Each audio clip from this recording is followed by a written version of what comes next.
जय हिंद दोस्तों, बहुत बहुत स्वागत है हमारी इस इन्फॉर्मेटिव वीडियो के अंदर। अगर आपने भी अपनी आईटीआर भर दी है दोस्तों, आपको पता होगा आपने आईटीआर भर दी और उस आईटीआर को वेरीफाई कर दिया, आपका काम खत्म हो गया है। अब रहता है इनकम टैक्स डिपार्टमेंट का काम। दोस्तों अगर आपका किसी भी तरह का कोई रिफंड वगैरह नहीं था तो आप तो टेंशन नहीं लेंगे, आपने आईटीआर भर दी है, आज प्रोसेस हो या महीने बाद हो या 6 महीने बाद हो। लेकिन अगर आपने अपनी आईटीआर में आपका टीडीएस रिफंड मांगा था, क्लेम मांगा था, और अब आपको दोस्तों हो जाती है टेंशन कि मेरी आईटीआर कब प्रोसेस होगी। दोस्तों आईटीआर प्रोसेस होना या ना होना टोटली इनकम टैक्स डिपार्टमेंट के हाथ में रहता है। हो सकता है सेम डे भी हमारी बहुत सारे क्लाइंट्स की आईटीआर प्रोसेस हो जाती है। कई बार पिछले साल की आईटीआर भी दोस्तों आज की तारीख में हमारी प्रोसेस हुई है, मतलब साल भी लग जाता है। तो आज हम आपको बताने वाले हैं, अगर आप भी अपनी मन की तसल्ली के लिए, संतुष्टि के लिए आईटीआर को जल्दी प्रोसेस कराना चाहते हैं तो जिसके लिए आपको इनकम टैक्स डिपार्टमेंट को ग्रीवेंस डालनी पड़ेगी। दोस्तों ग्रीवेंस भी डाल सकते हैं और आप इनको मेल भी डाल सकते हैं। एक मेल आईडी जो अभी आपको इनकम टैक्स के पोर्टल पर हम आपको बताने वाले हैं और आपको स्क्रीन पर भी दिख रही होगी, उसके ऊपर आप अपना पूरा मैटर लिख करके डाल दें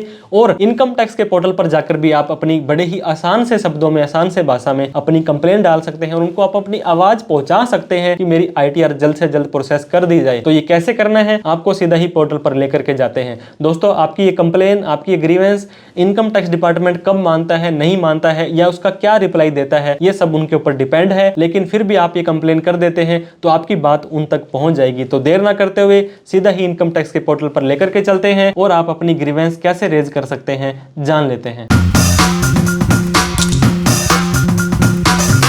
तो दोस्तों अगर आप भी इनकम टैक्स डिपार्टमेंट को किसी तरह की कंप्लेन करना चाहते हैं, हमारे इस केस में हमारी वो आईटीआर प्रोसेस नहीं कर रहे हैं, तो हमें क्या करना है, किसी भी ब्राउजर में, लैपटॉप में, कंप्यूटर में, मोबाइल में आने के बाद incometax.gov.in लिख देना है। ऊपर लॉगिन और रजिस्टर का ऑप्शन दिखाई देगा। अगर आप पहली बार पोर्टल पर आए हैं तो आपको दोस्तों रजिस्टर भी करना पड़ सकता है। हमारे केस में हमने रजिस्टर अपने आप को कर रखा है, हमने लॉगिन बटन पर क्लिक कर दिया है। अब आपसे पूछा जाएगा एंटर योर यूजर आईडी। यहाँ पे आप अपना पैन नंबर भी डाल सकते हैं और आधार नंबर भी डाल सकते हैं। कंटिन्यू बटन पर क्लिक कर देना है। इस चेकबॉक्स पे क्लिक करने के बाद दोस्तों आपको अपना यहाँ पासवर्ड डाल देना है। अगर आपको अपना पासवर्ड याद नहीं है तो फॉरगेट पासवर्ड करने के बाद आधार ओटीपी से आप अपना नया पासवर्ड बना सकते हैं। तो हमने हमारा पासवर्ड डालने के बाद कंटिन्यू बटन पर क्लिक कर दिया है। इस तरह का पोर्टल दोस्तों हमारा खुल जाएगा, जहां पर आप अपनी आईटीआर वाईटीआर काफी सारा काम कर सकते हैं। अब हम कंप्लेन करने वाले हैं। हमारा दोस्तों जो असेसमेंट ईयर था 24-25, उसकी आईटीआर अभी तक इन्होंने प्रोसेस नहीं की है। तो हमें क्या करना पड़ेगा, उस आईटीआर की कुछ डिटेल तो हमें इनको देनी पड़ेगी। तो हमें क्या करना पड़ेगा, आपको डैशबोर्ड में भी आ सकते हैं, ई फाइल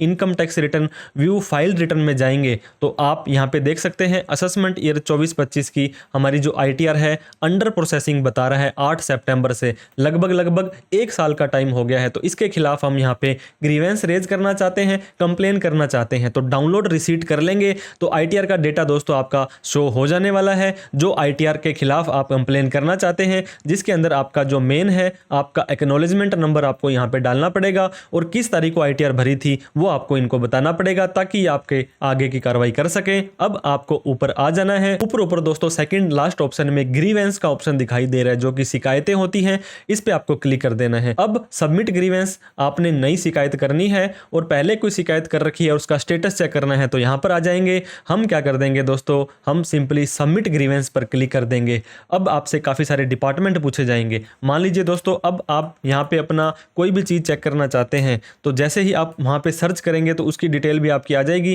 पहले के कोई ग्रीवेंस आपके होंगे, ये देखिए सबमिट ग्रीवेंस है, ये स्टेटस इसका भी क्लोज्ड है, इसका भी क्लोज्ड है, पहले वाली कंप्लेंट्स भी आपकी यहाँ पे दिखा रहा है। अगर आपको सीपीसी आईटीआर से कोई कंप्लेन है तो ये बता देगा कि किस किस लिए आपको यहाँ पे कंप्लेन रजिस्टर्ड कर सकते हैं। इसके अलावा कैटेगरी सेलेक्ट करनी पड़ेगी। दोस्तों सीपीसी ने आपकी डिमांड गलत निकाल दी, आईटीआर वी आपकी प्रोसेसिंग नहीं हो रही, आपकी रेक्टिफिकेशन नहीं हो रही, आपका रिफंड नहीं आ रहा है। इसके अलावा आपके और भी काफ़ी सारे हेड हैं दोस्तों। ए होता है असेसिंग ऑफिसर, तो आपको अपील ऑर्डर इफेक्टिंग, अगर आपने किसी की अपील की थी और उसके बाद में आपको एक नया ऑर्डर जारी नहीं हुआ है, टीडीएस का डिफॉल्ट कर दिया है, सामने वाला व्यक्ति टीडीएस नहीं भर रहा है, डिमांड गलत आ गई है, पेन रिलेटेड है, पेन का स्टेटस आपका सही नहीं आ रहा है, मतलब आप अपने दोस्तों कंप्लेन के अकॉर्डिंग सीपीसी टीडीएस को करना है, ई फाइलिंग ऑनलाइन कोई रिटर्न भरना जा रहे हैं और इतनी सारी दिक्कतें आपको देखिए मोबाइल ऐप पर, पासपोर्ट पर, प्रोफाइल पर, ई प्रोसीडिंग पर आ रही है। तो हमारे केस में मैंने आपको ऑलरेडी बता दिया, सीपीसी जो आईटीआर को प्रोसेस करता है वहाँ पे हमें प्रोसेसिंग में जाना है। इसके बाद में ये दिखाई देगा कि आपकी प्रोसेसिंग सही नहीं हुई है या जो भी आपका रेक्टिफिकेशन सही नहीं आया, तो अदर प्रोसेसिंग में हम चले जाएंगे और कंटिन्यू बटन पर क्लिक कर देंगे। कौन से साल की बात कर रहे हैं हम? असेसमेंट ईयर 24-25 की बात कर रहे हैं। अगर आपका असेसमेंट ईयर 25-26 का भी अभी तक दोस्तों जो रिफंड वगैरह नहीं आया है तो मैं आपको ये रिक्वेस्ट करूंगा, मोस्टली 1 महीना तो लग जाता है ITR 1 और 4 में, ITR 2 और 3 के अंदर उससे भी ज़्यादा टाइम लग जाता है। थोड़ा सा वेट आप कर लें, अदरवाइज आप यहाँ पे कंप्लेन तो कर ही सकते हैं, उसका कोई पैसा आपको नहीं लगता है। अब यहाँ पे आपको अपनी डिटेल डाल देनी है कि डियर सर, मैंने ऐसे ऐसे करके इस तारीख को ITR भरी थी और अभी तक वो प्रोसेस नहीं हुई है, तो कृपया उसे प्रोसेस की जाए, मेरा रिफंड इशू किया जाए। जो भी आप शिकायत आप अपनी जो बात इनकम टैक्स डिपार्टमेंट तक पहुंचाना चाहते हैं। अब दोस्तों हमने यहाँ पे हमारा डिस्क्रिप्शन लिख दिया है। आप कोई डॉक्यूमेंट अटैच करना चाहते हैं, फॉर्म 16 है, चालान कॉपी, आपकी ITR या जो भी आप एक एप्लीकेशन में लिख सकते हैं, फोटोज भी डाल सकते हैं, सारी की सारी चीजें आप एक एक करके अपलोड कर सकते हैं। और कुछ भी ना अपलोड करेंगे तो भी आपका काम चल जाएगा। अब सबमिट ग्रीवेंस के ऊपर आपको क्लिक कर देना है। जैसे ही सबमिट ग्रीवेंस पर क्लिक करेंगे तो ये बोलते हैं कि आपकी ग्रीवेंस सबमिट सक्सेसफुली हो चुकी है। दोस्तों जितनी आसानी से ये सबमिट ग्रीवेंस करा लेते हैं, अगर उतनी आसानी से उसका रिजोल्यूशन भी हो जाए तो कहना ही क्या है। लेकिन इनकम टैक्स वाले अपने हिसाब से चलते हैं, टैक्स लेते समय अलग होते हैं, लेकिन जब आपको सर्विस देनी हो तब इनका अलग रवैया होता है। आपका एक्नॉलेजमेंट नंबर आ चुका है, इसका स्टेटस आप चेक कर सकते हैं और कम्युनिकेशन आपको मेल पर भी भेज दिया है, मोबाइल पर भी भेज दिया है। जब आपकी समस्या का समाधान हो जाएगा तो आपको कॉल मैसेज व्हाट्सएप करके बताया जाएगा, आपको मेल आएगी, आपको मोबाइल नंबर पर यहाँ पे आ जाएगा। दोस्तों ITR से रिलेटेड या किसी भी तरह की प्रोफेशनल हेल्प आपको चाहिए हो तो आप हमारे दिए गए नंबर पर कॉल मैसेज व्हाट्सएप कर सकते हैं। Thank you so much for watching this video. जय हिंद, जय भारत।